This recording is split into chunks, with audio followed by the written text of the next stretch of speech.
Hello everyone, কেমন আছো তোমরা সবাই? আশা করি সবাই খুব ভালো আছো, আমিও ভালো আছি। আজকে দুপুরে আমাদের লাঞ্চ মেনুটা নিয়ে তোমাদের সামনে চলে আসলাম। আজকে হচ্ছে কাতলা মাছের কালিয়া করেছি, আর হচ্ছে লঙ্কা আছে। আজকে আর কিছুই না, শুধুই এটা দিয়েই খাওয়া হবে আজকে। তো কি বলো তো, মানে শরীরটাও ভালো না, জ্বর এসছে কাল রাত থেকে ভীষণই। তো গলা শুনে বুঝতেই পারছো, তার জন্য আর কিছুই বেশি কিছু রান্না করিনি, শুধু এই মাছের ঝোল, মানে কালিয়া আর হচ্ছে ভাত। এই যে এটা খুব ভালো লাগে, বাইরে বৃষ্টি পড়ছে তো গরম গরম।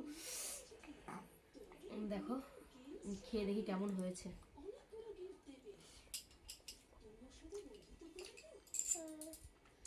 দারুণ হয়েছে। জ্বরের মুখ একটু ঝাল ঝালটা করেছিলাম।